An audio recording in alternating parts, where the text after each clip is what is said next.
Estamos voltando ao programa Ribeirão em Debate, falando sobre a Casa das Mangueiras. E agora há pouco estava aqui falando com a Gláucia, que é uma artista plástica e já está na Casa das Mangueiras há mais de 30 e poucos anos. Não vou falar exato, porque senão não entrega. Entrego. Não pode. Mas eu queria saber, com a sua formação de artista plástica, qual o trabalho que você realiza com os meninos lá dentro no dia a dia? O que você faz? Especificamente, eu trabalho, de um modo geral, eu dou uma orientação na construção dos espaços, o que a gente recebe, móveis, transforma, eu adapto, faço cantinhos agradáveis. Como eu falo para os meninos, eu sempre, quando a gente conversa, eu falo para eles o seguinte, vocês têm que ter uma sensibilidade de ver. Então, vocês podem morar num lugarzinho simples, você não precisa querer ir para um lugar muito, você pode transformar o seu. A importância é aprender a transformar. Porque o que eles fazem, por exemplo, no tapete, em tudo lá, tudo é transformação. No tapete especificamente. Então eu montei assim, eu criei uma sala cheia de prateleira com sacos de tudo quanto é cor, montando tons. E através disso você sugere para eles um bom gosto, que existe tons, você fala sobre arte. Aí você fala sobre bom gosto, você vai mostrando, despertando assim, puxando devagarzinho, aquela sensibilidade que muitos têm.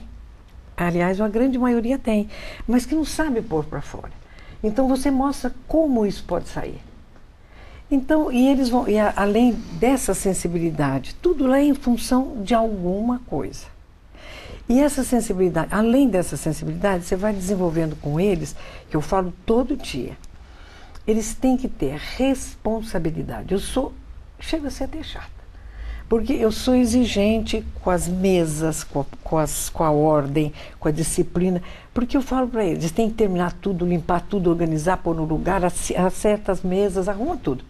Porque eu falo, quando vocês forem trabalhar numa empresa, vocês já adquiriram o hábito. E na vida também, vocês já adquiriram o hábito da ordem. A ordem eu acho que ajuda muito. Porque a desordem deixa você atrapalhado. Tem gente que é até muito organizado na desordem. Mas eu acho que você ensinar a ordem para um menino que vem de um ambiente completamente desestruturado, faz parte importante desse método, eu acho. Você vê que bacana, né, Gláucia? Você, como artista plástica, acaba,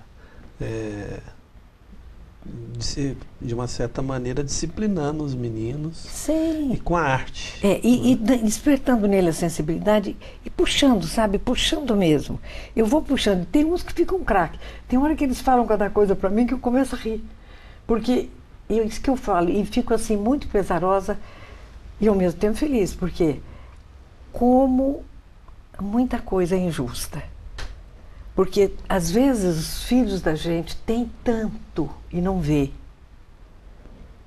Então eu fico com muita pena dessas coisas. Então eu acho que por que não distribuir, não ajudar? E é fácil, Renato, eu que sou mãezona, tenho 6 filhos, lido com isso assim com muita facilidade de ser mãe. Então eu falo meus filhotes. Eu sou mais assim com eles. Às vezes precisa ser um pouco mais severa, mas tem hora que eu até sou meio mãezona. Mas eu acho que tem hora que precisa. Tem que ser firme, porque é um outro momento, é um outro clima, é um outro ambiente. Mas eu acho que a ternura, o carinho, cabe em qualquer lugar. Isso é quando é colocado numa primeira fase deles, o que eu noto no Paulinho, que está com a gente. O Paulinho está com 21 anos agora. E ele foi com você com 15? Com 14. 14? E o que a gente sente é que ele teve essa primeira formação lá dentro da casa. O carinho, então, assim, né? Então, assim, essa coisa ele é carinhoso, Ele né? é muito carinhoso, muito religioso. Muita essa coisa do limite, né? Isso para ele sempre foi muito forte. Por isso ele tem dado muito certo. Então, assim, porque não é simplesmente, às vezes eu brinco com a Sueli, me arruma outra, eu quero agora para a cozinha salgada agora.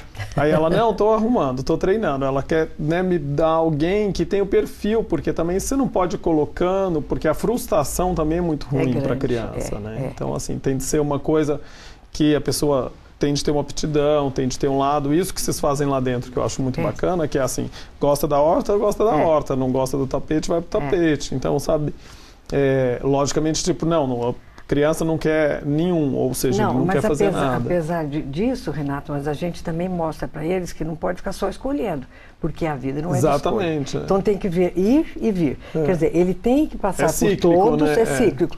Deu mais certo num, lógico, como todo mundo tem a sua tendência. Mas ele tem que fazer o giro. É importante. Assim isso. Como na refeição. Para mim, me chamou muito a atenção essa coisa da Sueli de ter almoçado lá a primeira vez. Eles têm um hábito, por exemplo, isso faz parte da vida nossa lá, é habitual. Eles chegam, todo mundo toma seu lanche, toma seu café e depois todo mundo limpa a casa. Antes, não tem uma faxineira que venha limpar para eles. Eles aprendem a limpar, eles limpam tudo. Terminou tudo, deixou bonito, aí eles já olham, desenvolve neles uma sensibilidade importante. Aí eles já vão para as suas oficinas ou para a escola, seja lá para onde for o seu momento, mas deixa a casa limpa. Porque na hora de voltar, eles cuidam. Porque se foi alguém que limpou, eles acham mais fácil não cuidar. E nosso projeto é mostrar que eles têm que ser independentes. Ô Glaucio, você estava me falando aqui antes, num bate-papo informal aqui, que um dia você chegou lá e se deparou com um homem lá de bermuda, descalço. Quem é essa pessoa, minha querida? Eu falei, quem é esse moleque que está aí no meio do povo aí? E era você, mexendo na horta. Ainda falei para ele naquele dia, eu falei, Renato, que coisa boa que é a gente ter a oportunidade de pôr a mão na terra. Ainda mais ele, que é uma pessoa com tantos compromissos, com tanta energia boa e ruim que envolve um monte de coisas. Essa energia na terra abastece, né, Renato? Eu acho que na verdade eu tenho em casa, né? Desde que eu me mudei para uma casa, meu sonho era para uma casa por causa de uma horta. Adoro isso, e aí eu falei, não, podia tanto ter esse projeto, que aliás, agora o nosso próximo projeto, que eu prometi que no segundo semestre eu quero fazer isso, é conseguir levar para casa de cada criança da Casa das Mangueiras. Estamos em contato aí com algumas empresas para conseguir fazer uma parceria, de levar assim, como se fosse uma caixa d'água para colocar no fundo, para plantar uma pequena horta. Sabe, você ter o básico. Alface, gente, alface é coisa que as pessoas às vezes não entendem, né? Alface dá em 30 dias. Né? Então, você pegar a mudinha de alface, que custa uma miséria, muito barato isso. 30 dias está o pé de alface, fechado e repolhudo. Então, eles assim, gostam de mexer na horta, né? Eles veem. Agora, você tem de ver se a horta tem de ficar bonita, ela tem de ser... A horta dá muito trabalho, a época da chuva ela acaba, esse ano, né, no verão, então, assim, muita chuva dentro. Acabou a horta, começa do zero, volta de novo. Então ela é cíclica, isso é natural. E inclusive eu lembro de uma frustração, né, deles com a horta, tipo, mas tá morrendo porque tá chovendo muito, melou as verduras e tal. Então conseguem também aprender as desilusões da vida, né? Isso faz parte da educação, faz parte, né? Faz parte. A Glaucia estava... Só aproveitar aqui a oportunidade para você falar sobre isso. Nós tínhamos na Casa das Mangueiras a coleta seletiva de lixo. Então, haviam vários condomínios que eram nossos parceiros, que separavam os lixos. A Casa das Mangueiras tinha 2 caminhões, tinha uma perua Kombi e fazia a coleta desse material. Nós temos ao lado da TV Ribeirão 7 lotes, nós fizemos um projeto de construir uma usina para trabalhar com esse material. Só que lá na escola, na Casa das Mangueiras, nós temos pessoas da diretoria que são economistas, são empresários, professor da FEA e tal. Nós fizemos um levantamento financeiro e vimos que é deficitário. Então, que não valeria a pena montar a usina, porque ia ter que pôr dinheiro, tirar de um dinheiro, às vezes, de doações, para fazer o suporte financeiro para aquilo se manter. É muito caro. É preciso que o poder o público... retorno... essa usina de reciclagem precisa do dinheiro público. Vamos dizer, o poder público tem que entrar com um aporte financeiro para dar sustentabilidade econômica para um projeto que é importante, que é trabalhar com lixo. Mas, aqui eu queria dizer para vocês que estão nos assistindo, que a Casa das Mangueiras, com isso, parou de receber os móveis, objetos grandes e tal. Tem recebido. Aí eu queria que você falasse um pouquinho sobre isso. Mas como a Casa das Mangueiras sempre foi muito, assim, o pessoal sabia para quem mandar. E nós sempre recebemos muitas coisas, que a gente faz a reciclagem, redistribui, aproveita para o próprio uso, vai ficando um pouco, depois manda arrumar, e as famílias dos meninos também, tudo dentro de um processo, é aproveitável.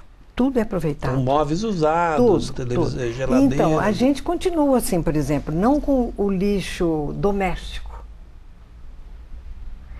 mas aquela reciclagem que sempre houve, a gente continua mantendo. Temos recebido ainda, mas com a história da reciclagem, as pessoas acho que pensam que não poderiam mais mandar alguma coisa.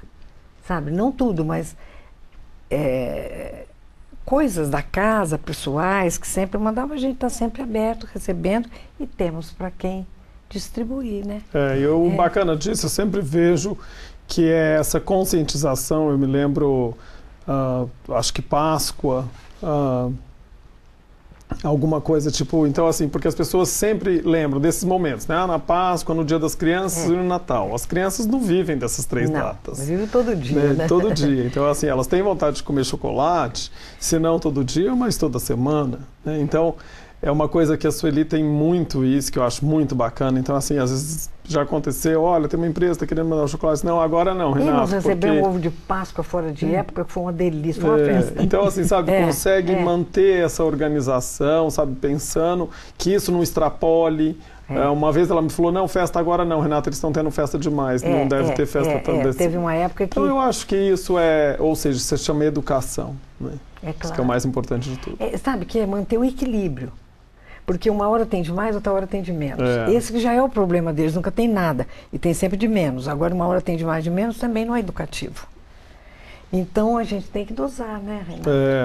O Renato, por exemplo, manda aniversário dele há pouco tempo, em vez de presente, ele pediu e mandou tudo que ele ganhou, ele mandou para lá. Em espécie. Mas isso já há alguns anos. Ele mandou de presente para cada menino, ele mandou ver o número de cada pé e mandou um tênis lindo para cada um. Eu acho que no aniversário, isso é um trabalho que a gente tem feito. Agora mesmo tem o aniversário de uma cliente. Então, assim, não é isso que a gente também... Mas como nós estamos falando sobre isso, eu acho importante a gente pensar que para os meninos tudo é importante. O que é pouco para para nós não é. Mas essa coisa do bom é uma coisa que eu insisto muito, né? Então, assim, por que não, né? Conseguir através... Eu tenho vários clientes que vão fazer uma festa de aniversário de 70 anos, de 80 anos. A pessoa chega numa certa fase da vida, com poder aquisitivo muito alto, ela não precisa de mais nada. Né? Ela tem tudo, ela pode comprar tudo. Então, assim... Então, ao invés de ganhar 230 presentes numa festa grande dessa, então, por que não? Então, a gente tem já as frases prontas, cartõezinhos, né? Então, assim, a sua presença é o meu presente. Faça uma doação para a Casa das Mangueiras, né? Para a Creche Nave da Saudade, seja para ela qual for. Eu acho que isso é muito bacana, é uma coisa que a gente... persiste. Estou com um grande aniversário agora esses dias, que a senhora de 70 anos, uma bela festa, está fazendo toda a doação para a Casa das Mangueiras. Então eu acho que isso é... Eu acho que toda parceria é muito bem-vinda e nós sempre tivemos parceiros ótimos. De várias casas, de restaurantes que nos mandam muita coisa. Então a gente sempre foi bem reconhecido. Bem reconhecido, graças a Deus. Bom, pessoal, lamentavelmente, nós não podemos ficar mais tempo, porque tudo tem que ter o fim, né? A gente gostaria de continuar conversando sobre isso. Mas eu queria dizer a você, Renato, e a você, Glaucia, que de tudo que eu fiz, eu sou promotor há vários anos, eu já enfrentei grandes lutas, enfrento grandes lutas. Eu acuso as pessoas, a minha profissão é uma profissão difícil, você acusar é muito difícil. E esse contraponto de fazer esse trabalho de colocação dos meninos no mercado de trabalho é um exercício para a minha alma, um equilíbrio, né? De você, às vezes, profissionalmente, né? para a defesa da sociedade, eu preciso pôr alguém preso, ao mesmo tempo eu consigo colocar, graças a vocês, pessoas maravilhosas que são, abnegados, colocar alguns meninos no mercado de trabalho, ao invés de pôr na cadeia. Então eu quero agradecer a vocês dois, do fundo da minha alma. Não estou falando em meu nome, estou falando em nome da comunidade de Ribeirão Preto, pela contribuição maravilhosa que vocês têm dado. Muito obrigado e temos que encerrar o programa. Um abraço a todos.